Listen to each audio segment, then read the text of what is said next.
Hi, everyone. Welcome back to another installment of our class. This is going to be the second summary lecture in the class where we're going to be covering the second unit or module for computer-mediated communication and professional identity.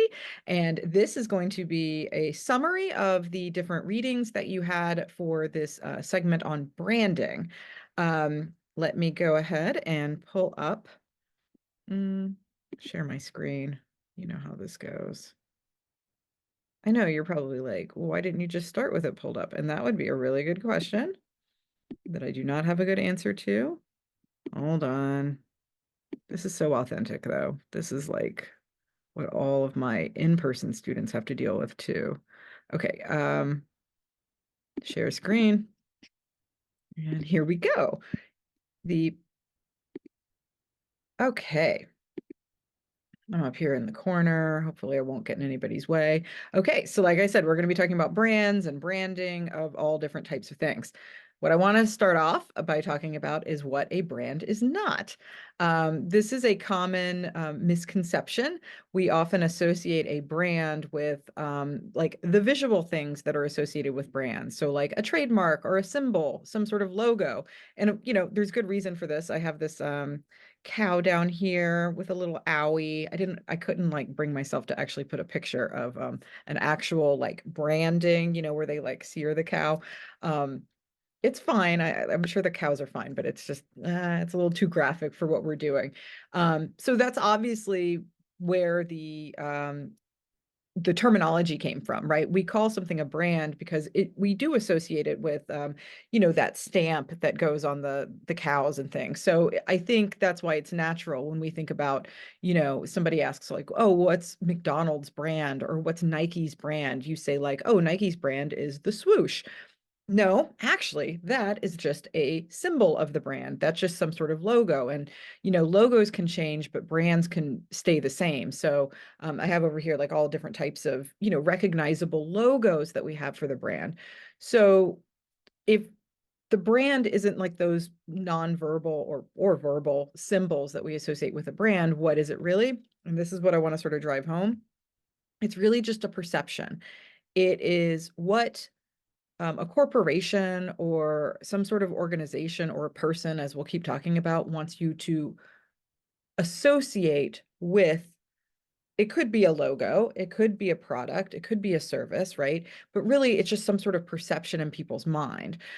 So the words I have here, rugged, magical. I was thinking about like the magical kingdom, like Disney's brand might describe themselves as that. Like they want people to have a perception in their head of when somebody says the word Disney that they think about magic. Fun, reliable, fresh, authentic. I mean, you'll notice a lot of these things, even if it's like neutral, like global, not really negative, because usually branding is supposed to be something that helps associate positive perceptions of something with a particular, like I said, it could be an object, it could be, well, actually, it could be a lot of different things, because even though for the next couple minutes, we're just going to be talking about like corporate branding or the types of branding we're used to thinking about with the products that we buy, branding that's intended to increase sales in some way, right? It's like linked to capitalism in some way. Branding is also an important thing for social movements and social groups and individuals. And, you think about like in the United States, like the Democratic Party and the Republican Party, like they kind of have their own brands, right? They're kind of associated with different types of ideas. Those brands have shifted over time.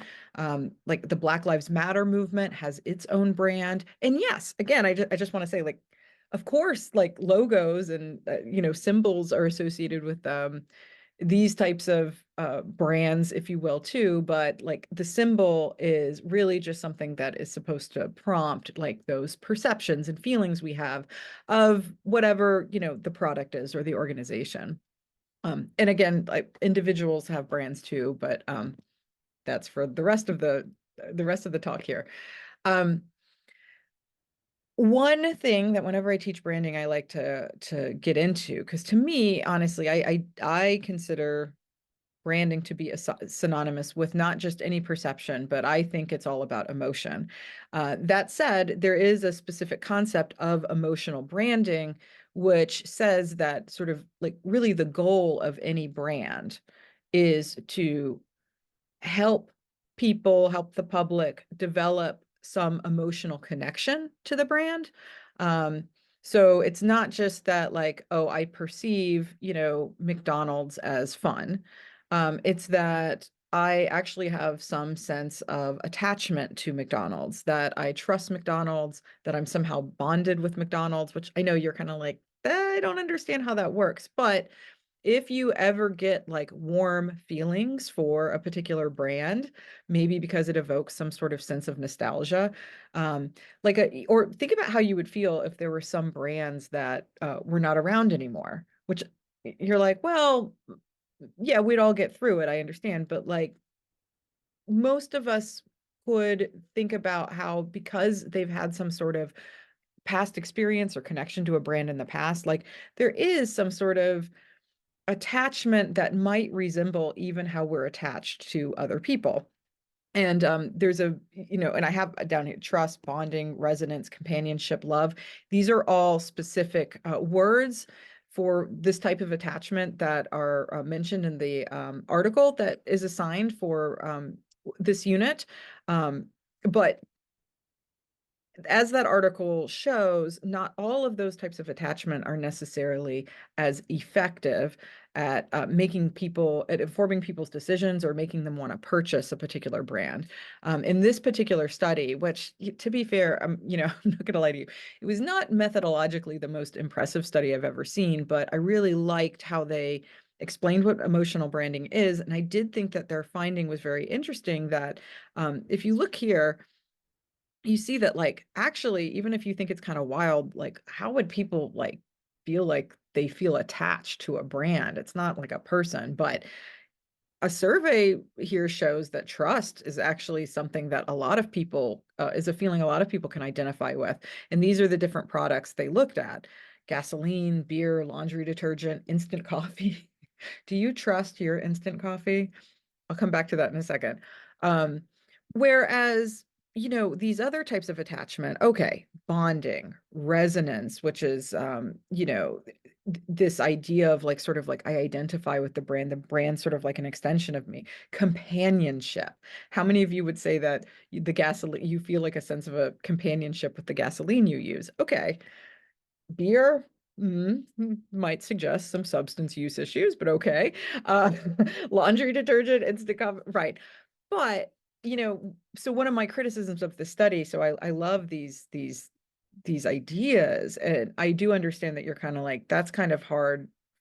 That might be hard for some of you to relate to, but yeah, when we're talking about beer or instant coffee, it's hard to say like I love instant coffee or I love my laundry detergent. But think about other types of brands that they didn't look at in this study. Because I'm kind of thinking, the types of emotional attachment that predicts purchasing frequency, might not have been those associations might not have been strong in this study. But what if they had looked at brands that, like my example before, were brands that you've been connected to for a long time? Think about Girl Scouts, like Girl Scout cookies, right? Things that people have maybe like a warm sense of attachment to because maybe they've been around for a long time, or you share certain experiences with the brands, that with not just the brand but maybe other people. The video that you're gonna watch, this how Apple and Nike have branded your brain. They will give you some good examples of this too, and it's not such a long video. Please don't worry. I think it's like 10 minutes or maybe just like a little bit longer, but um, you know the researchers who study like the neurology of branding, they're trying to figure out like, and one of the examples in the video is like, why is it that like Apple users, like that some people who use Apple and Mac almost respond to it in a cult-like way? And, one of the important findings from this research is like people might not necessarily know they think about the brands that way. They might not know that they have like this really high regard for Apple. compared to IBM or whatever, but it operates sort of like subliminally. And, you know, what people are trying to study is like, well, how do we form those emotional connections? How do we make people form those different strong feelings of companionship or loyalty or love that, of course, are going to make people not just buy something, but actually view the brand as an extension of themselves. So maybe they even want to like advertise it, you know, like ask yourself when people are walking around with like a t-shirt that is advertising, you know, Abercrombie and Fitch or some other brand, Gap, you know, that's suggesting that they like the brand at least enough to sort of use it as a symbol of who they are, right? To incorporate it with their identity. But anyway, so I have some key takeaways here from that video that I think are important. One of them I just said, we do use brands to express our identity. We use them to express ourselves, use them as an extension of ourselves. And again, that suggests like a very, back to the instant coffee, you don't see people walking around with Folgers in your cup shirts, although that would be kind of cool and like ironic and stuff like that. But it's not, those probably aren't the types of brands that are going to be able to like, you know, communicate that loyalty. But you do see people walking around with Apple stickers around and being, you know, proud of like the logo that's like on the back of their MacBook. I'm obviously using a MacBook right now, which is why I guess that's like very salient in my mind.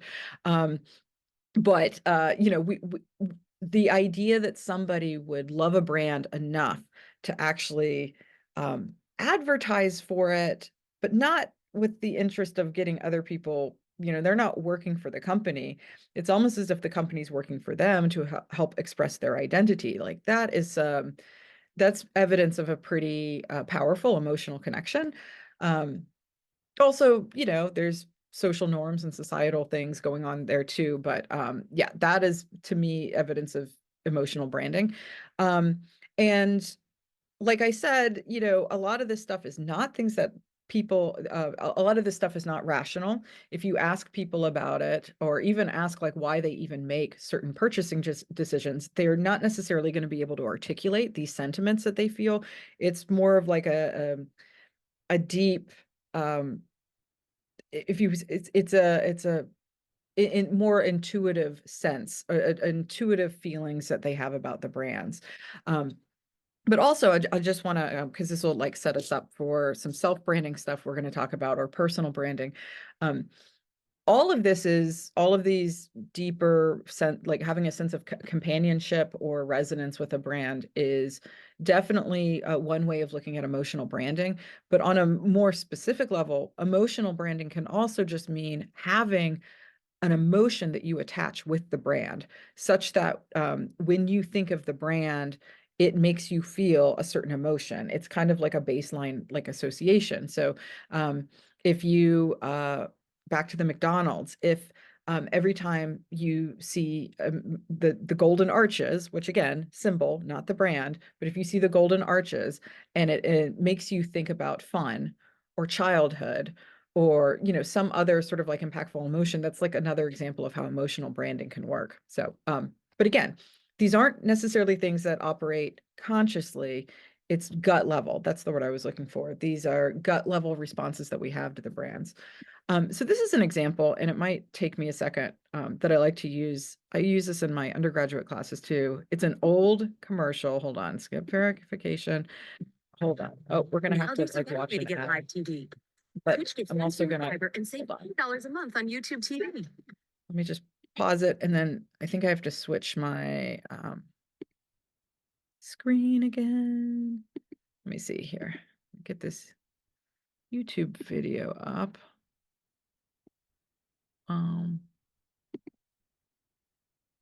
Here, I'm going to stop sharing for a second and just go into another one. I don't do this normally because I'm always afraid that somebody's going to take down, like they're going to accuse me of like some copyright violation or something. Share screen. And okay, let me try this. Okay, just watch this for a second. Our hearts beat in the face of challenge, for without it, there's nothing. No character, no grit, no goals. Without challenge, there can be nothing. No discovery, no knowledge, no cures. For us, the challenge is everything. Without it, there can be no mountaineers.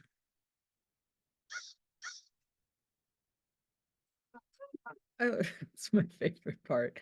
You can't like go to Cooper's Rock without like the caw, caw. Okay, hold on. I'm gonna have to switch my screens again, and I'll tell you. This to me, that video is like it's a great example of branding, right? Because okay, we all know what West Virginia University is, and West Virginia University has a brand. I'll talk about that in a second. But whenever you see a video like this where it's kind of like, what are they trying to sell here?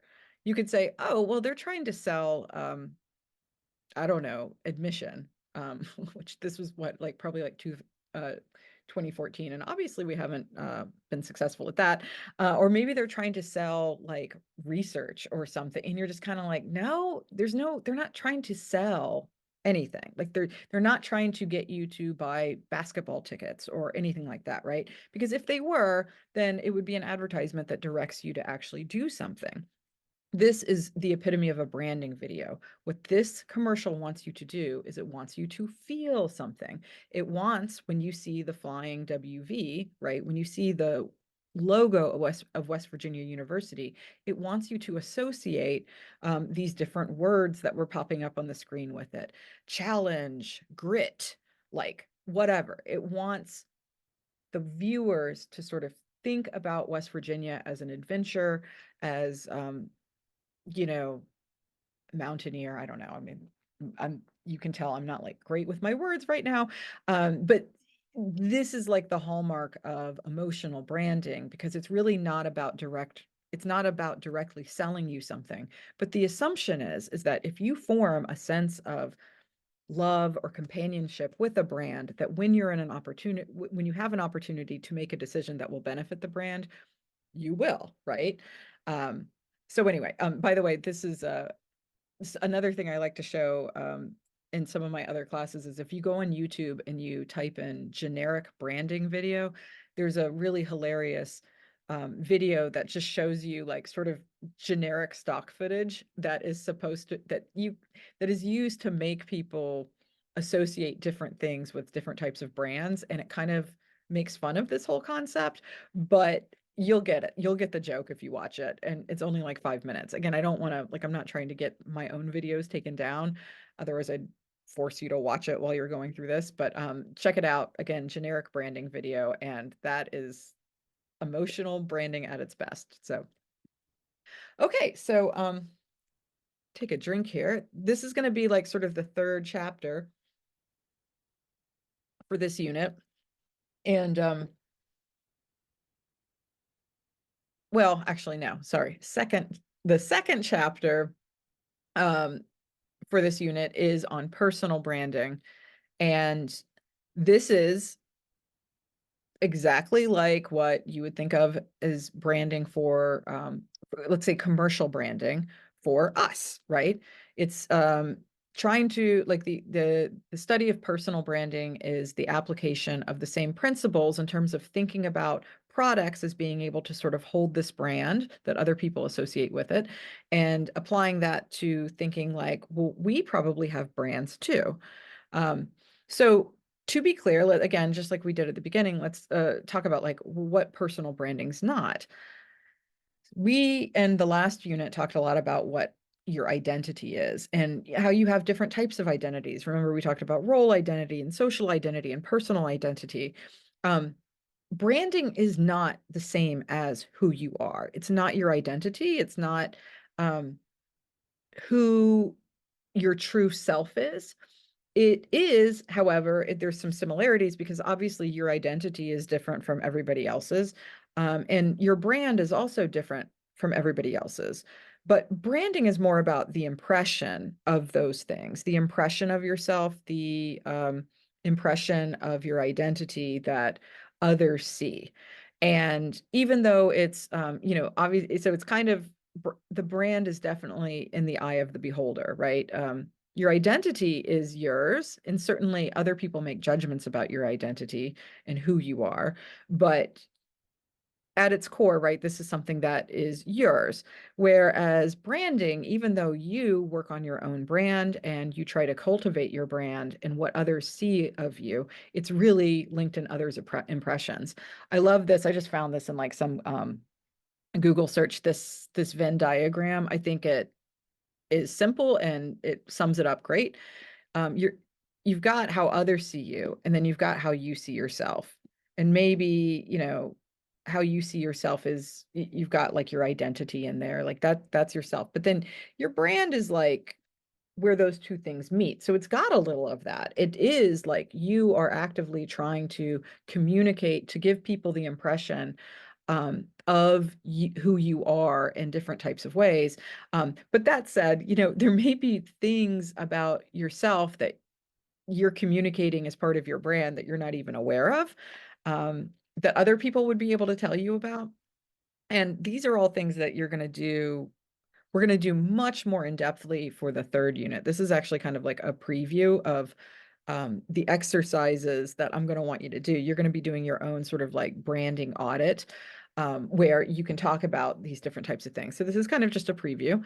That said, another thing I want you to know about what brands are not is it's not a social media related phenomenon. So it's not like if you, though, for those of you who are not active on social media and maybe you don't use it that much, and maybe you like really want to escape social media, maybe you've never been on it ever, you still have a brand. But the reason that we, talk about social media a lot with in conjunction with talking about personal branding is because social media does provide the tools to amplify that brand, to really promote whatever personal brand we have and share it with other people. And again, there's it, whatever with different techniques. Again, more on this. Um, so yeah, and another thing is just this, and this does relate a little bit to what we talked about with identity too, where just like your organization has an identity and you have an identity, and there can be various levels of compatibility. As you're thinking about your own brand, the organizations that you're a member of, they also have brands, right? We talked about how products have brands, and um, movements have brands, and organizations have brands, and individuals have brands, and those things can vary in terms of how much they overlap too. I work for West Virginia University. West Virginia University has a brand. That doesn't mean that my brand is wearing the coonskin hat. I know that's a stereotype. That's not, but you get what I'm saying. It's like, and yeah, I do think actually there are certain ways that my brand overlaps with uh, some mountaineer spirit or whatever, but there's also ways that there's some incompatibility and stuff like that. Um, anyway, thinking about those gaps is something that we're going to do a little bit later. That's why I have this down here, but this is a part of one of the readings that you read. So I just want to sort of address that, and so that you can start thinking about it a little bit. Um, and in the same reading, the researchers basically conducted interviews where they were asking people like how they describe their brands. They were trying to understand like, okay, we know self-branding's a thing. What does that look like? And obviously this is kind of biased because it's only looking at the brand from the perspective of the person who's doing the branding. But I do think it's really insightful. You can see here that there's no like consistent way that people describe their brands. Some of it looks like personality characteristics, genuine and trustworthy. A lot of it is about, maybe it's about what people like to do, or things like activities that other people would associate them with. One thing I do want to point out about this study is like this was a study I think now it just slipped my mind, but I think there were people involved with sales. These are people that were interviewed because of a particular profession, and therefore, their personal brand that they were thinking about was probably more in the professional way. But I don't want you to think that even if like your brand doesn't have anything to do with what you do as a career or for a job, that you don't have a brand, because I don't think that's true. So get that out of your head. But that also gives you some context for why, for instance, this person's talking about their marketing skills. It's like, okay, that's part of your brand. I don't, um, but I do think one of the interesting findings is when they were analyzing all of these different brand descriptors, they found that they could pretty much categorize all these different adjectives and ways of describing personal brands into two categories, which is warmth and competence. People were either focusing on warmth, which is kind of like interpersonal competence. I shouldn't use the word competence because it's likability, right? When we describe somebody as warm, we think that they're good with people. If we think they're affable, we think that they're good natured, right? We associate all these like characteristics with them about how much people would want to be around them.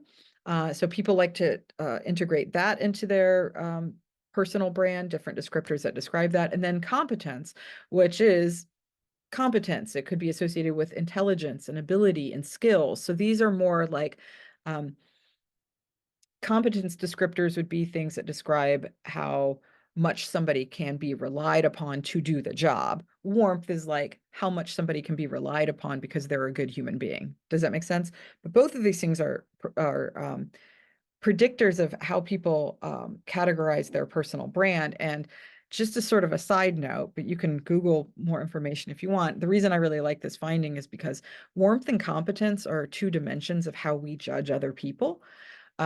It explains actually a lot about research on social prejudice.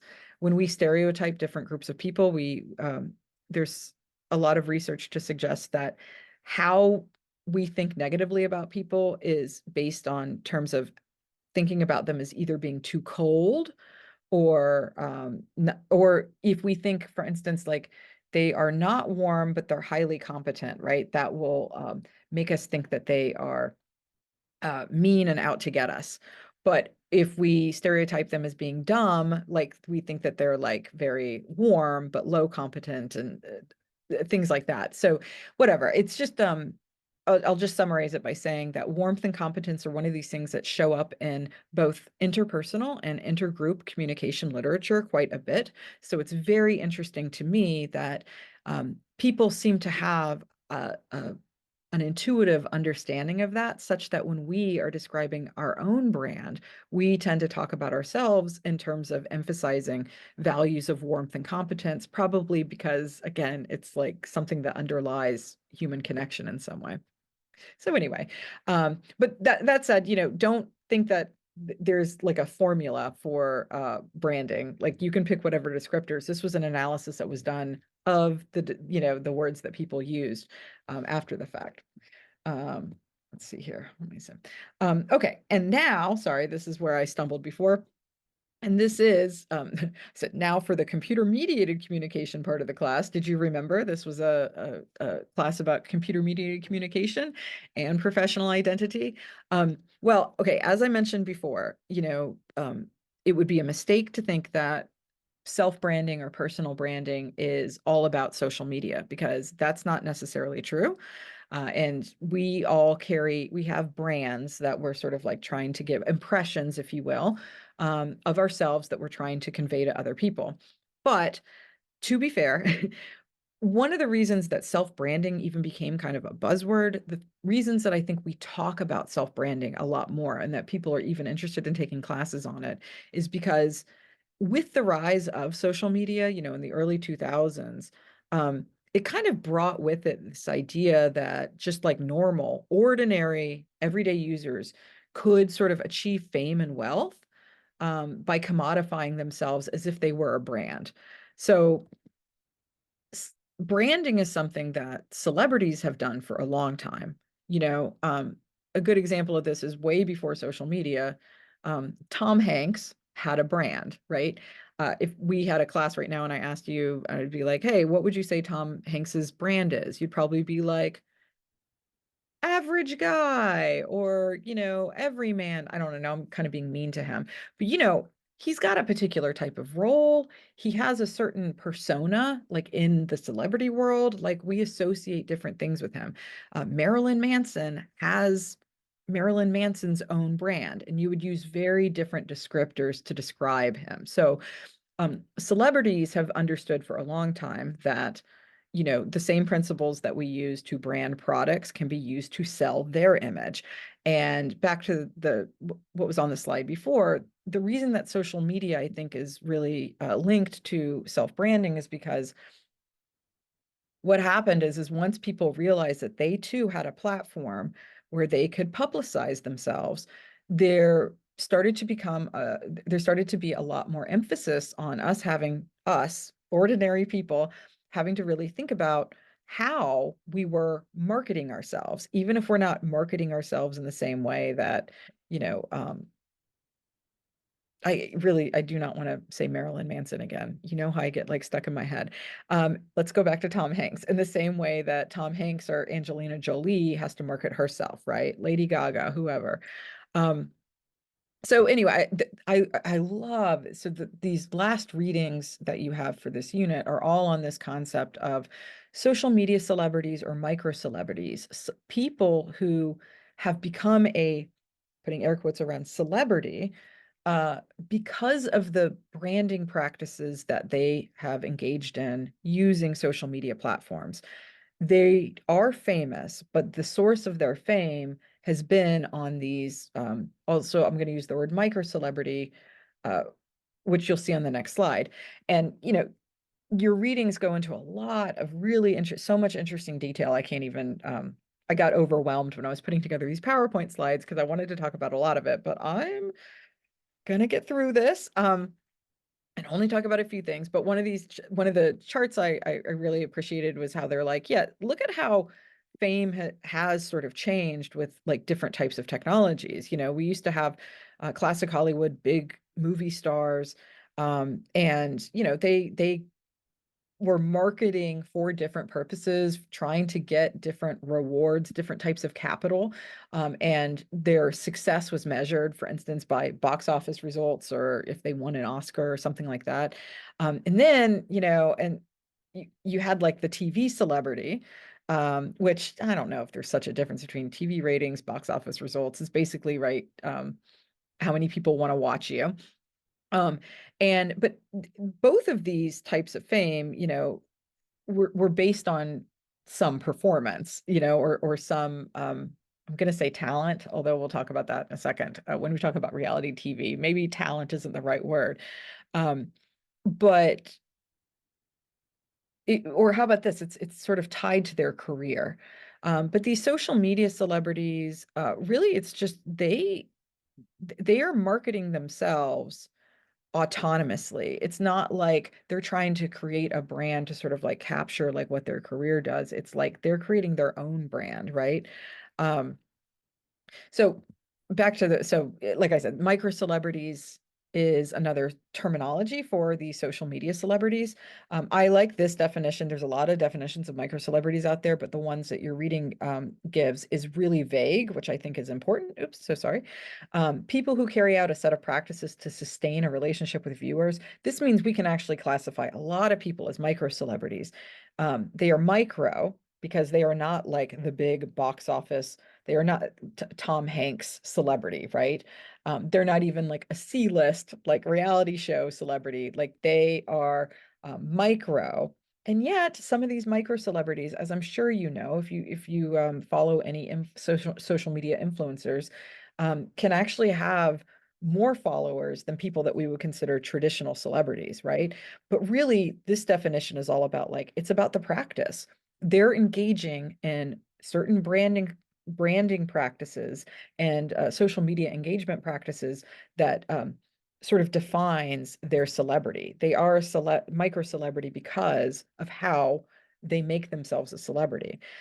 That said, I think this is an interesting point back to the whole, this isn't necessarily, it's about social media, but it's not.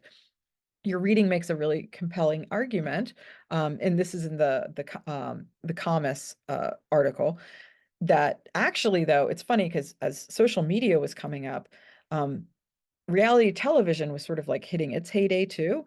And reality television also has that characteristic where it gives people the impression that an ordinary person who might not be glamorous and might not have any special talent or skill can also rise to the level of celebrity, right? Reality TV was all about like taking real, which, ordinary, like average Joe, that was a fun show.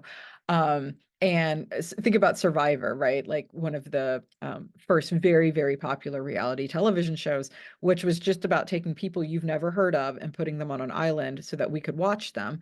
And yeah, some people got a certain level of celebrity out of that. Um, anyway, at the same time, social media is coming up, and as a culture, we all were sort of seeing the transformation of ordinary people, either on social media or reality TV, getting a lot of renown for doing whatever. You know what I mean? Like that's kind of the whatever. In the because the platforms changed, because our media changed, what we started to count as a celebrity also changed. I like this idea of like a human brand, right? It's like when somebody's Insta famous, it's like the human is the brand. But anyway, um, so these are all so the rest of your readings, this is going back to the Ruiz Gomez article. She had lots of wonderful tables. What can I say? But tables also work good in PowerPoint. But these are all things, I'm not asking you to get really in depth with this for this unit, but it's kind of like a preview because these are the things I want you to start thinking about in terms of, okay, how do micro celebrities actually get what they are, or how do micro celebrities actually become micro celebrities? What are micro celebrity practices? What are the types of things that need to happen on social media in order to sort of gain that insta fame? These are all, I just want to say though, it's not like this is a definitive list or anything like that. What this article was trying to do was look for existing research on micro celebrity practices, things that we know people who are influential micro celebrity like on social media tend to do. The ones I'm most interested in personally are these ones about self-presentation theory. And, these studies all deal with things like we know, for instance, that the illusion of authenticity is an important component to this, right? This goes back to reality television too. Even if reality television isn't real, it should give the impression that it is real. And there's a lot of reasons for that. It makes us feel like we're more connected to the person we're following on social media or watching on reality TV. So, an Insta fame ingredient would be cultivating that perception of intimacy, making other people think that you are genuine and who you are. There's different things you can do interpersonally, but there's also things you can do with your set and all sorts of things like that. So all of these things, again, we're obviously not going to go through this right now, but I want you to understand that this is a resource and these are all sources that you could go and look at as you're trying to think about your own social media presence, or for the paper at the end of this unit, a micro celebrities um, presence, like thinking about like, ooh, okay, what are the specific practices they might be using to promote their personal brand and cultivate a relationship with their followers. Um, and I just mentioned like some of this already. Oops. And same with this, like, what are they doing to actually make money, right? Like, what are these micro celebrity practices that don't just promote their brand, but actually make it so they can monetize on that brand? Obviously, those who get greater attention are going to make more money. The reasons for that, and I could go into the economics. Also, if anybody's interested, let me know. There's a great, kind of dated, but still relevant documentary about how influencers sort of connect with other influencers and monetize likes. Like what is it when you like somebody, how does that translate into money in their pocket, right? And really it's about attention, because advertisers are willing to give money to influencers if the influencers are allowed to bring attention to their brands. So advertisers want a micro celebrity's personal brand to be consistent with their brand. And if that micro celebrity has a lot of followers, then there's like a little happy marriage there that can happen. But at the end of the day, in order for anybody to make money from this, right, it's all about like, how do we generate attention? Um, how do we cultivate our brand? And I say we, like I'm a micro celebrity. No, no, no, not that. But how does the micro celebrity cultivate their brand in a way to attract both attention from viewers and advertisers, and so they actually have that influence that we talk about with influencers. um, and the challenges with some of this, but I mean part of it is like just like a regular commercial brand. Part of the success of a brand is being consistent. When you order a Big Mac at a McDonald's in Morgantown, West Virginia, it should taste exactly like the Big Mac that you order in, I don't know, Blacksburg, Virginia. Okay. That's brand consistency, and it's really important, right? That's how people start to develop things like trust, and they come to associate you with a consistent feeling for emotional branding and stuff like that. Well, personal brands also have to be consistent. And, that's really difficult on social media platforms, especially if you are trying to, for instance, cultivate a relationship with different types of audiences, right? Because you've got to figure out how to sort of be like true, uh, but also maybe guarded in certain ways to cultivate your image, but also remain consistent.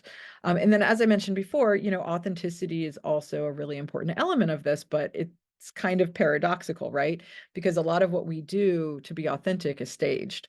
Um, I mean, a good example of this, I hate to say it, is like right now, like I'm in my office, and actually it's funny because it's like my actual computer is like right there. You see that? Like I'm not my desktop, but I was like, oh, here, I want this to look like, I want it to be like nice and everything, but I want people to feel like, I'm just sitting at my desk, like whatever. Like, staging doesn't have to be like elaborate or whatever, but it's like, you're like, oh yeah, professor in her office, great. But it's like, yeah, but even this is sort of like staged. And so this leads to, this is my favorite part of the COMM article. This is just scratching the surface. Those authors, sorry, it was more than one, they really problematize some of these micro celebrity practices. And this isn't to say that you shouldn't engage in them or anything. This is a critical perspective on the whole idea of micro celebrity. And some of the points she raises that I want you to sort of think about, and I'm going to leave you on these, is that, like I mentioned, brand consistency is something that needs to be there for a micro celebrity to be successful. They need to sort of um, convey this consistent personal brand to everyone. But when you're a human, it's not as easy as brand consistency with a Big Mac, because being human is messy. And I mean, this is why celebrity scandals are so, I think, interesting to us, because we expect a certain like consistent brand consistency with these different celebrities. And it's like, if they kind of go out of lines, it's like, yeesh, but of course they're going to go out of lines. So it's like really difficult. And it requires a lot of emotional labor to always look a certain way. Because, like we said before, most brands are going to be like very positive, but let's face it, it's hard to be positive all the time. So it's just a tremendous amount of emotional labor on, I'm going to say, performers who are looking to be micro celebrities.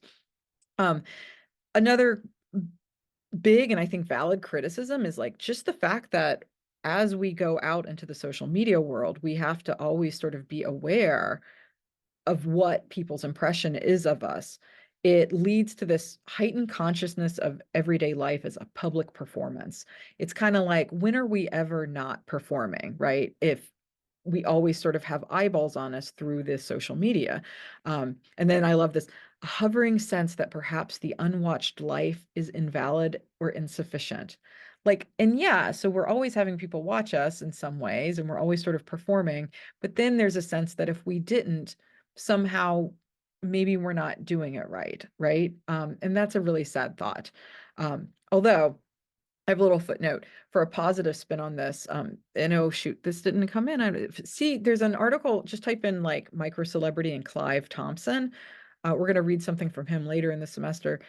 He actually argues that there's something nice about the fact that we are when we're on social media, we are developing these sort of personal branding um, strategies, as if like because we're becoming more aware of because we're more aware that other people are watching us, we're actually developing new skills to communicate with each other and develop interpersonal relationships. And it's a very interesting perspective, but I couldn't assign everything. Um, and then finally, this idea the brand itself is always working at the social factory, lured by the guise of autonomy and neoliberal ideas of being self-made, but locked into a mode of constant promotion controlled by other entities. Okay, that's just a fancy way of saying, yeah, basically like the promise of micro celebrity says, oh, we're free. You can make your own brand. You can be self-made. You, the ordinary person, ordinary Joe or Josephine, can become, famous too, right? Famous for everyone, and you are free, but really, right? A lot of what's going on, even as we talk about how like to monetize this stuff, and again, the article elaborates a lot more, is not so autonomous. Like you are actually having to sort of sell out many times to make money, and you're always at the social factory, right? It is this sort of like always on, always trying to impress, make sure things are consistent, and at the end of the day, it's really not autonomous because whether it's Mark Zuckerberg at Facebook or companies that are looking for sponsorship or whatever, like the keys to fame are still being controlled by these bigger entities. So, on that happy note, that is the end of the summary. So, I hope it's been helpful, and I hope you enjoy those readings too. I know that some of them are a little bit thick, but there's some really, really interesting ideas in there, some really good food for thought. So, I hope you will enjoy chewing on it. So, thanks so much, everyone. Bye.